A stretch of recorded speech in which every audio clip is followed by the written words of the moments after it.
Have you ever had that moment when you're looking forward to an upcoming game release, but everything seems way too perfect? There's your old friend cynicism gnawing away at the corner of your brain like, you've been hurt by video game hype before, how is this one going to disappoint you? And so when I got my grubby little hands on Dragon Quest XI, I won't deny my very subjective and personalistic disappointments with the company's treatment of AAA JRPGs worried me. Just a bit. I am, however, happy to push the L so hard into my face it causes internal bleeding, because Dragon Quest XI is close to being a perfect game. Now, my history with the Dragon Quest series isn't as fanatic as, let's say, my adoration for the earlier Final Fantasies, but I played enough titles to count on 5 fingers, and Dragon Quest VIII is still a big favourite of mine. I don't care what you say about the 3DS version, but hunting metal slimes as I'm taking a big greasy poo is a luxury and something that needs to be respected. So with a decent history of the series and having not played a title since 8, I think it's safe to say that my opinion on the franchise boils down to polite admiration. I'm not a die-hard fanboy of the series, and I hope I've shown that throughout my other videos, even games I love, I still give a hard time at points, this title being no exception. I'm saying this because I don't want the imminent dick-sucking of this game to come across as someone who would blindly get down on his knees and slam his head into the floor because the mere mention of the franchise causes a bit of semen to giddily trickle down his leg, like a puppy happy to see its master return home. This review of Dragon Quest XI will cover spoilers that were shown within the trailers, and I'll also be discussing certain character quirks that I know a few of you may want to discover for yourselves. I'll give a clear warning when I'm about to go into legitimate spoiler territory, but you have your warning. What more do you want me to do? Clean your fucking diaper, ya baby? So immediately, the game's intro gifts us with a few things. An interesting setup, a potential conspiracy brewing within the castle walls, an exciting chase, floating baby. What more does a growing gamer need? I am a gamer. But to make things nice and simple, this game is setting up, shock horror, a chosen one storyline. Our protagonist, shown here as a disgusting toothless troll, bears a mark on his hand which deems him as such. However, forces in this world clearly take issue with this and attempt to destroy him, causing his mother and very young friend to flee. This, of course, fails because you can't trust a child to tie their own damn shoelaces, causing Gollum to float downstream till he reaches a friendly face. So first things first, I need to bring this up now as an early excuse to gush about something, but this opening cutscene really demonstrates how the developers who worked on this game are perfecting the Unreal 4 engine. The lighting in every single shot in the intro is mwah, so good, and somehow the character models designed by anime industry legend Akira Toriyama blend almost seamlessly with the more realistic looking environments. A dim candlelight mixing with harsh lightning strikes, a burning city reflecting in the stormy rainwater. This is a level of polish I expect to see in a game which to many holds the title of King of the JRPGs. Even when in motion, everything looks spectacular. The added detail of certain particles raising from fields or patches of flowers elevate the environments from a pretty picture to something which has your eyes darting from place to place just to see what other little elements they've added into the world. Right, so I think it's safe to say I've went all the way to the base of this fellatio, and I'm sure the lighting isn't a place you'd expect I'd start. So it's about time we continue on with the basic premise. My throat needs a little rest. Ooh! The years go on and our hero is now a mainstay in the village, being taken care of by an adoptive family, the grandfather who saved him sadly having passed away. We're introduced to everyone's favourite, the childhood friend, who I swear sounds like some of my distant relatives. My granddad's been teaching me the prayer ever since I was little. I'm 16 and I like a good bevy. And we're then sent off to achieve a rite of adulthood, by climbing to the top of a big old mountain and summoning the power of fucking Zeus to fry some poor unsuspecting budgie who just wanted to help your clumsy dum-dum friend from falling to her demise. How rude. In actuality, this happens by chance, revealing our main character to be the reincarnation of the Luminary, an ancient hero who saved the world from the Dark Lord. This revelation forces us to leave the village and head to the capital of Heliodor, where according to our deceased grandfather, our destiny awaits.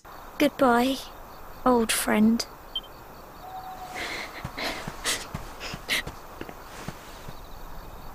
So not even an hour or less into the game and we've got our objective. We head to the city and present ourselves to the king, but this sneaky snake throws the first big twist of the game. Because you're the reincarnation of the Luminary, this means that the Dark Lord will potentially be resurrected as well. So in order to combat this, you're labelled Darkspawn and are thrown into the dungeons. Because apparently the best way to face the supposed imminent threat of an ancient evil rising again is to place the person who could potentially leave a nasty gash in his bum straight into the slammer.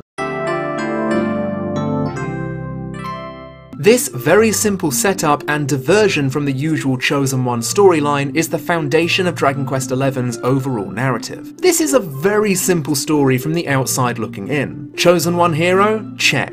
Ancient evil? Check. A slight diversion from the norm? Ooh, cheeky. And usually a basic formula like this would make me strike it down as a negative, if the characters and story threads that connect this basic premise were just as bland. Thankfully though, the cast is filled with sugar, spice, and all that is nice. And whilst we're on the topic, let's dive a little deeper into the characters and what makes them so special to a story such as this. To help me with this example and a few others within this video, I want to draw your attention to one of my longtime favourite shows and manga, One Piece. In One Piece, the story is, like Dragon Quest XI, fairly simple if you look at the very base premise. Goldie Roger announces to the world that he's hidden his elusive treasure known as One Piece somewhere within the world. Whoever finds it can claim it. The hero Luffy makes it his goal to find this treasure and become king of the pirates. Nice and simple goal, at least that's what I made it sound like. What makes One Piece excel at this in an industry where this type of structure is commonplace are the heartwarming and heartbreaking adventures that Luffy has gaining crew members, as he slowly goes from place to place. These crew members and stories that connect them are also vastly different and fun that you kind of forget about the journey to find One Piece. But holy fuck do they ever have a great time with this. Injecting humour in all of the right places and not taking itself too seriously unless the mood truly calls for it. This is where Dragon Quest XI excels in the same way that One Piece does, as this is a standard formula for most JRPGs. But the finesse and understanding of this particular medium, especially when the art style does make the game come across as quite goofy at points, really hits a lot of good notes at me, as I love a game which can juggle humour and genuinely heart-wrenching moments as seamlessly as, let's say, Final Fantasy IX, or as mentioned, One Piece. Two pieces of entertainment which modelled and shaped me growing up, so on a personal note it's hitting every single G-spot in my wretched, filthy body. Also similar to One Piece is their escape from the law, making them a ragtag crew of do-gooders who are unfortunately misunderstood. The characters in question are pretty damn great, with a few exceptions who initially come across as the colour grey given form. We have Eric, a thief whose identity remains a secret till he flips down his hood and I'm all... There's the mage, Victoria, and her twin sister, Serena, the latter of which starts off as so dull in comparison to every other character you obtain, both in her personality and gameplay, that I couldn't wait to replace her. Which is a shame, considering she really does shine in her later arcs quite a bit. She cute though. Mwah. Veronica's there to be the spunky one, you know, the fucking rodent of the group. There's Jade and Rab, a duo who are covered in a veil of mystery, but do show up in the arena arc, something which yet again is quite commonplace in the anime industry.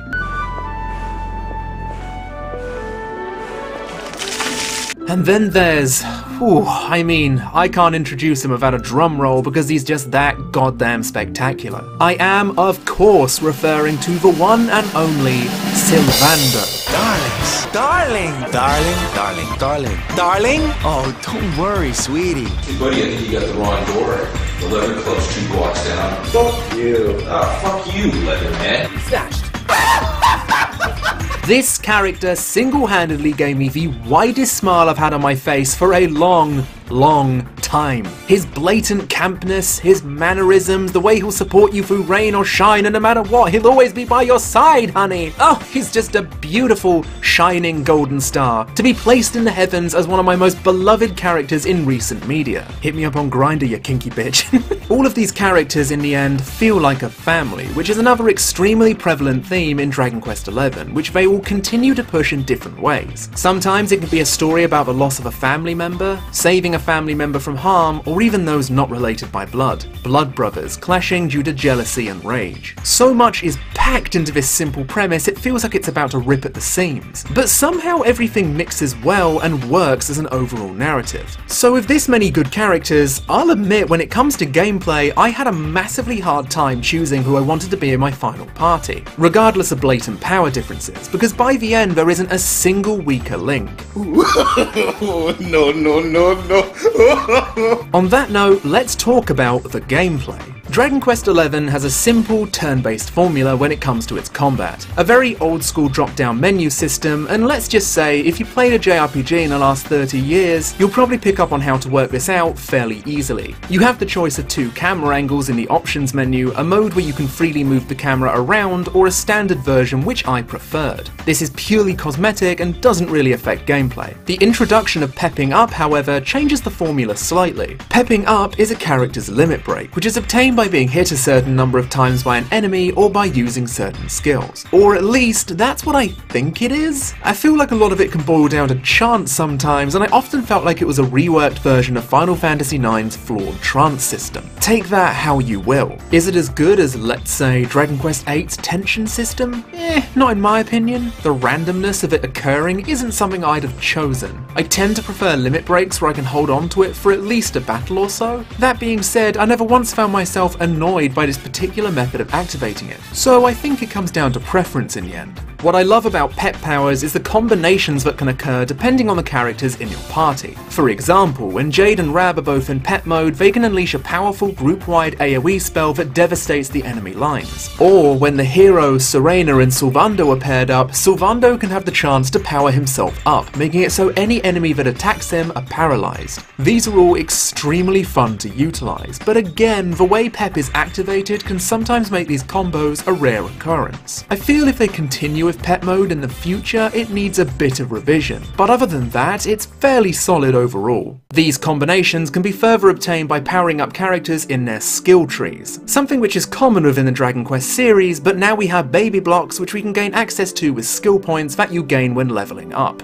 Skill trees grant you access to new abilities which you can use with the assigned weapon or serve as ways to give yourself permanent buffs. But the great thing about this, if you're the type of person who loves to do multiple playthroughs or are just indecisive, is you can change your chosen skill tree at a save point using a very minimal fee. This is good. Keep doing this. Now, getting into encounters in the game works as so. You see an enemy, you hit it with your sword, boom, you're sent into an encounter. This way you can essentially go through the game severely underleveled if you want more of a challenge, or simply despise too many random encounters. And if being a filthy coward is less your thing, then you can use your horse to bash them away like piss in the wind.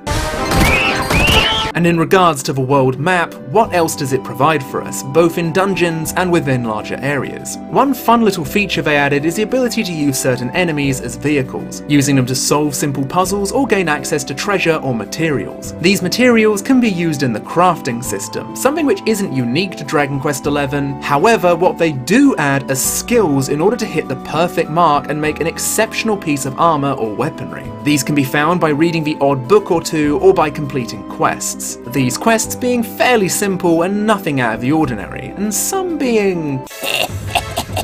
Show us his fucking tits, love. Classy. Now, the simplicity of the game, from what I've seen on social media, is either a major draw or a major downside. Digging deeper, and it still looks like, despite games like Bravely Default, Persona 5 or Octopath Traveler being roaring successes, you'll almost always find a large camp of people who refuse to touch turn-based games because they feel old and outdated. Oh boy, here we fucking go. My incredibly opinionated argument towards people who claim that turn-based is outdated or needs to evolve is always going to be, turn-based is a timeless gameplay system.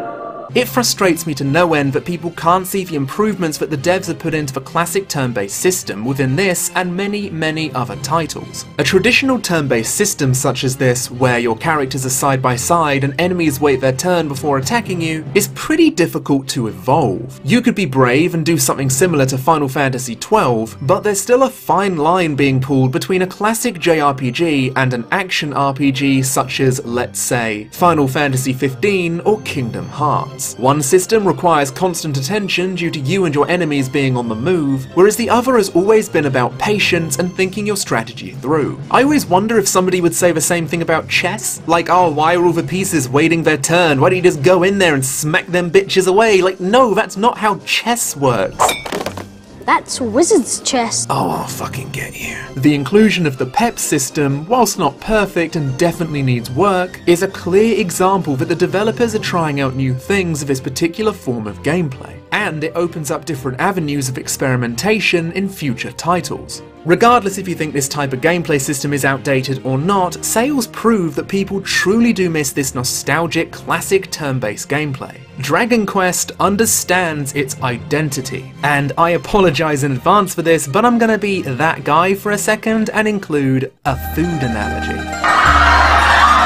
Dragon Quest has always been, let's say, your mum's homemade mac and cheese. Looking at it, it's just a bowl of mac and cheese. What's so special about it? But the thing is that your mum has perfected the recipe for this dish. You take a mouthful, it's simple, but it's rich, full of flavour. Sometimes she'll throw in some bacon bits to make it even better. Yet there are some people who are dead set on the idea that just because this recipe has been around for a long time, it needs to be changed. It's outdated. Some of these people don't even like mac and cheese, they just want to be part of the gang but are lactose intolerant. My point is that sometimes a perfected recipe doesn't need major changes. If it works, leave it be. Add in some bacon bits like pepping up, add some more skills, new fun ways to level up, new tactics that monsters can incorporate to completely mess up your party. It really makes me wish that Final Fantasy could take a leaf out of Dragon Quest's book. Final Fantasy really is that ever-changing recipe, always trying to appeal to new demographics or revolutionize the industry.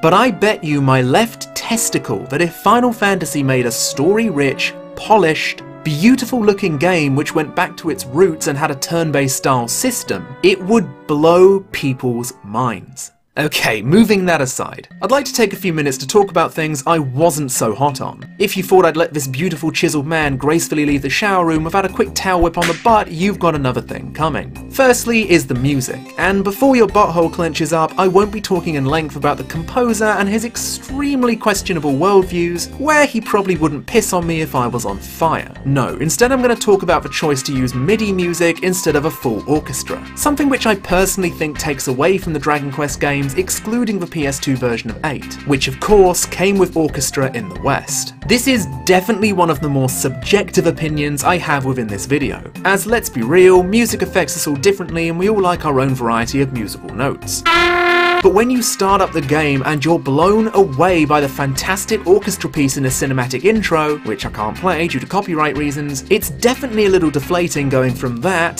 to this.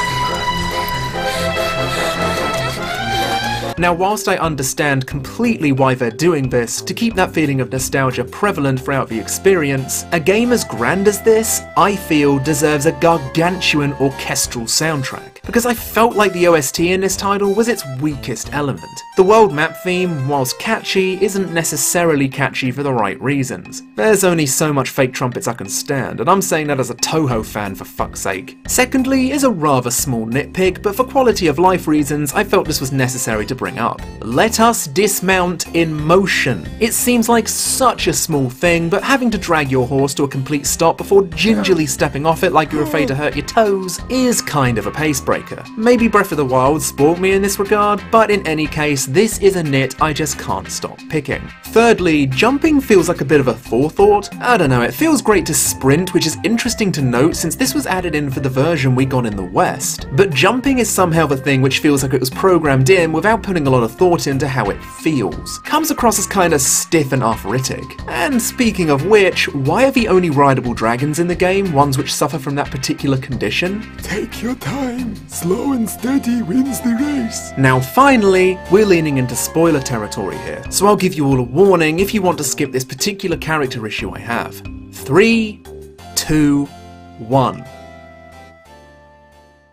Jade. Or to be more precise, the game's treatment of Jade. Jade is a wonderful character. She's introduced as a calm-spoken martial artist, someone who still feels regret over her failing the hero's mother all of those years ago when she tried to get him, an infant at the time, to safety. A princess of a kingdom fallen to dark whispers, but regardless, her soothing attitude and bodyguard mentality really make her a compelling character. This is why I'm having a real tough time with the entire Monster Casino segment. Let me preface this by saying I'm fine with sexual characters in games, be they male, female, whatever, so long as they're written in a way where their sexual nature makes sense, where they've been pre-established as a character who is comfortable doing this. This makes Jade's allure tree and mindbreak scenario seem more like a middle-aged man rubbing his hands together and putting his favourite doujin ideas into the game, because other than simply having a skill tree where she farts on enemies and other shenanigans, it does come across as, let's just give these to her because she's an attractive character, rather than because that is an element of her character. See, this works well for Sylvando because, let's be real, his entire character revolves around being charming, but not once in the story has Jade ever given us anything but a caring bodyguard.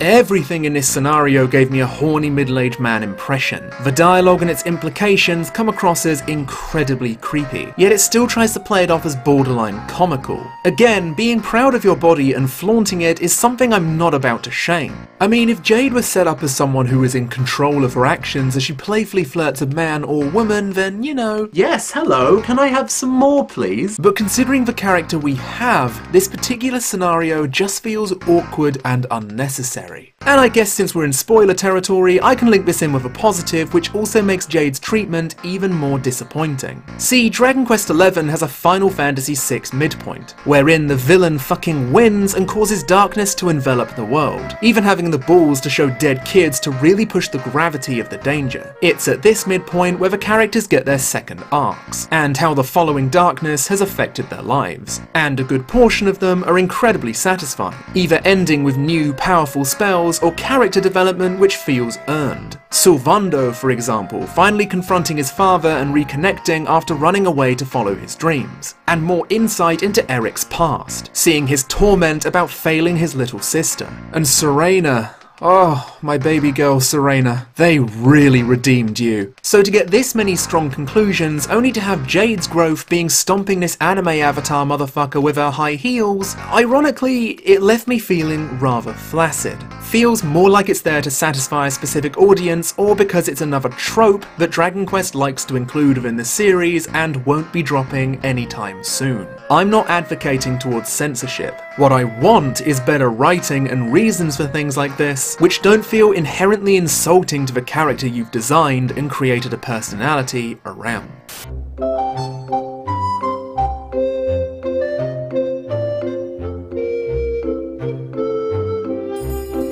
So, in conclusion, Dragon Quest XI is exactly the type of game I've been desperately looking for. A game which gave me exactly what I wanted for a genuine, spring water pure, classic JRPG experience, which juggles looking breathtaking and up to date whilst remaining a game that understands and respects its roots. For me, I felt like a giddy old man, sitting down on a nice, comfortable sofa watching his old wartime movies in glorious HD, bringing a tear of joy to my eye. It gave me what Octopath Traveler failed to present to me, a classic callback to turn-based games of old with character interactions along the way that solidify your party members as a group of friends, a crew.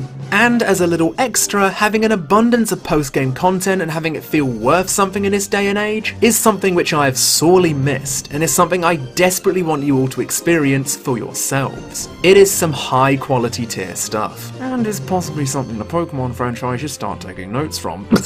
And whilst yes, problems do exist within it, one in particular which made my skin crawl, somehow I doubt any game that will come out in the next 100 years will be completely free of flaws. This diamond has a chip, but in the end it's still a beautiful diamond. Maybe in future titles that chip can be reviewed and looked over, and hopefully we'll get something which sends me into a catatonic state of absolute bliss. I cannot recommend this game more. If you're a fan of JRPGs or are looking for a place to start with JRPGs, this is without a doubt a fantastic purchase. I'll be buying it again when it's released on the Switch and playing it on hard mode. And though I'm expecting a graphical downgrade, the thought of replaying it with different characters and skill trees is already exciting me. Long live Dragon Quest, and long live the roots that have nourished this franchise for all of these years.